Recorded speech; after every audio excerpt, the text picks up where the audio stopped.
Squared Circle. Written by Simon Rochford. Narrated by Ger Carey. Squeaky back doors of a sparkling bright white van burst open. A strong aroma of unfriendly odours escapes. Arrays of sombre colours take hold of the eye.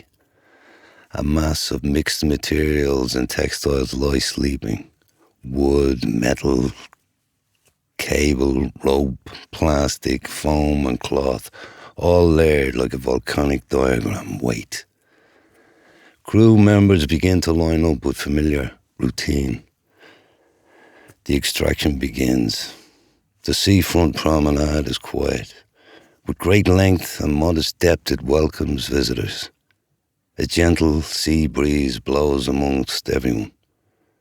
Sounds of soft, declining waves echo across the inky iron railings.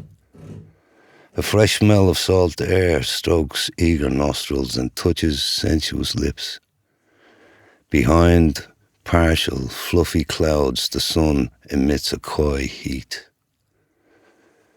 With a rigid stance, an athletic-shaped man selects an assembly point atop the promenade pathway. The small crew begin to empty the belly of the big-wheeled transit van. Parts move from its rear, along a line of bare-handed workers to the heart of where the man stands. They collaborate like soldier ants. Tacitly, the assortment of different figures bond. The ground becomes splattered with furnishing. Scores of bars, all 8 foot long, and support frames ooze grime and dirt. Piece by piece, the jigsaw unravels like a transparent enigma. An uncomfortable square is forming on the solid concrete of the host. Horizontal steel center beams and cross beams give a multi-visual illusion. Standing erect, one of the 4 vertical corner posts attracts a curious guest. A small, well-groomed dog inspects the alien structure. It then decides to mark the territory. With superior authority, a broad, intimidating crew member chases it away. He motions for a rag from the toolbox. Taggart and filthy, a yellow rag soaks up the unwanted foul fluid. Before returning to the toolbox, it basks in a friendly sun. Oblivious crew members trample upon it. Manual labour controls their thoughts. The same innocent feet at times take rest on various materials vital to the overall structure. Hands gloved in rust and smut finalise lengthy bent rectangular bars on the frame. Hunched underneath, a crew member wraps around a spider's web of long steel wire cables. With know-how and ease, they tie it all to focal points. The centerpiece is a thick, rounded metal tube. It conceals a dried, thick spring coil. Eye-to-eye turnbuckles are the weight bearers. Coming up short of one vital U-bolt, they use a plastic cable tie in place. The weak link is secluded. Detailed delegation leads towards completion. 8 splintered, well-worn, wooded rectangular boards are slid across the frame top, each one numbered. Akin to painting by numbers, the crew scuttle to put each part in order. With great energy, pushing and squeezing, the precious timber support is solidified. A young, skinny man raises his arms in premature victory. The broad, intimidating man quickly reminds him of the task that still lingers. Plodding along, he drops his chin almost as low as his flaying limbs. Spineless sheets of long, thick, black foam seem to float across the prominent surface. Unnoticed, crew members conceal themselves inside, like druids hidden under their cloaks. The sole existence of the aged mats is to protect unknown quarrelling strangers. The same strangers fling them without caution atop the framework. The smooth bubble texture has endured many battles. They mourn the missing patches of their once strong and complete elastic shape. Random fragments of foreign textile are stuffed deep into their gaping holes. No compassion is given or allowed. Coming out of hibernation, canvas lays heavy on a seasoned tarmac, compressed and wrapped in ancient bungee cords, demanding the full attention of every person. It unrolls to make a perfect square. The royal blue cloth is creased and densely soiled. Standing parallel to one another on all four sides, the crew stretch it out, resembling a rack as it tortures a victim. Tugged back and forth, it finally settles. Immediately small metal eyes are pierced with ebony cords to restrain the battered body. Primed on the helpless canvas in socks and barefoot, two men wait. 3 heavy sets of restraining ropes are passed among piers to the canvas bed. Every rope has a thin rubber hose pipe wrapped around strengthening wires, each covered with repetitive coats of coloured white tape.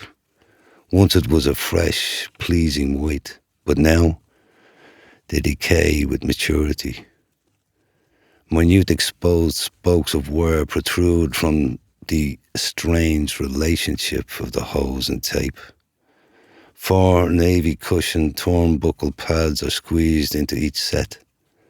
A bearded man in a baseball cap cuts his finger on one of the menial spokes.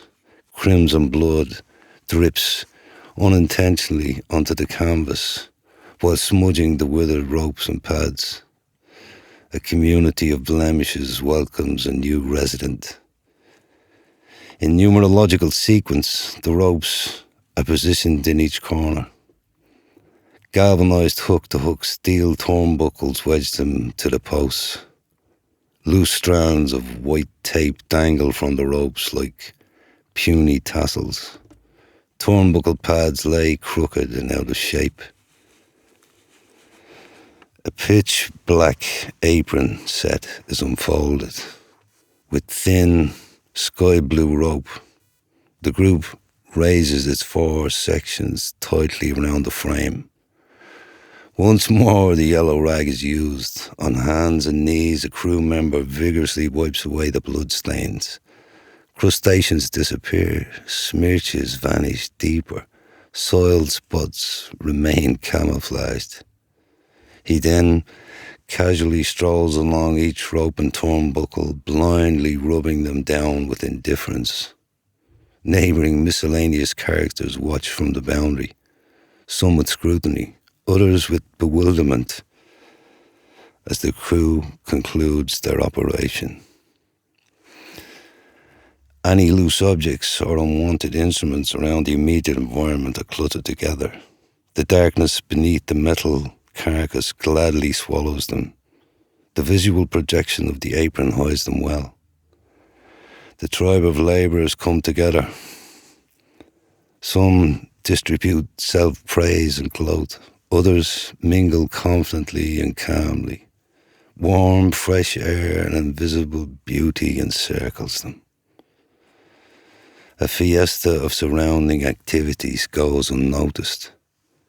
Commercial hawkers and encircling antagonists do not seem to sway their attention. Sequentially, they retreat to the sanctuary of the white vehicle, just like pilot fish to a shark. As the remaining clouds retreat, they expose an almost clear, bright sky. Unopposed, a glowing orange sun roars. The activity of the surrounding area creates a glamorous, attractive background buzz of enjoyment and fun and happiness. Human traffic engulfs the promenade, masked, the ring now bravely stands proud with a polished, forged elegance. Observers are drawn in to inspect its enticing aura. One little girl gets very excited. Her mother grants permission to touch the elements. Wonderment possesses the brown-haired girl. As if having touched a unicorn, she jumps with joy. A great smile owns her freckled face. An enthusiastic audience steadily begin to rally. The gathering of young and old is a congregation of families, friends, fans, curious types, tourists and residents. The squared circle projects itself as an object of perfection and power to adoring onlookers. Waiting in anticipation, they gaze upon it in wonderment. The bell sounds, signaling the start of the day's festivities. A blend of divergent combatants enter the ring, many scantily dressed in their performance outfits, circling one another. Uneven padding beneath a sweltering mat causes their strong legs to lumber. Going into familiar routines of physicality, they ignite the emotions of the accepting audience. Sounds of naked flesh being pounded and bashed fill the outdoors. Spins, tackles and lockups are gifted to the attendees. Purposely they throw themselves back and forth between tension-filled ropes. Turnbuckle throws initiate loose cable spokes to penetrate and mildly rip the flesh on their backs. Each visit upon the torn, seasoned rope tape lashes at exposed skin. Every sprint across the crooked surface screams danger at vulnerable ankles. Plummeting body slams to the royal blue tarp tantalize a calamity on protruding wooden boards. The pain, when fleeting, is bearable. Adrenaline is in control. Egos must please the hungry crowd. Sweating in the soaking heat of the sun, they grapple and roll around the scorching hot canvas. Continuity and mayhem elope the surrounding environment. From pillar to post it rages on. Ultimately, a victory is declared in the crowning bout. A captivated horde project their appreciation with a chorus of cheers and claps. Laughs and jeers are combined with gratitude and astonishment. Elated children and delighted parents interact. The spectators disperse. Soundness receives them. The squared circle rests in an interval of abandonment. The promenade is alive with organic energy. A buzzing seaside town continues to entertain. Small boards race across a perfect blue sky overhead. Distant green fields on the fringe of a domesticated cliff breed vibrancy. Ivory water horses race in a dynamic sea. The moist, sandy shore hosts a correlation of nature and society. An ordinary summer's day continues to evolve. Exhausted adversaries withdraw to their comrades. Conscious hugs and handshakes and dialogue of respect are exchanged. Unconsciously embraced bodies drink the infectious lacerations of their rivals. The shadowy embrace of the barn van rings them in. A squeaky, bright white door closes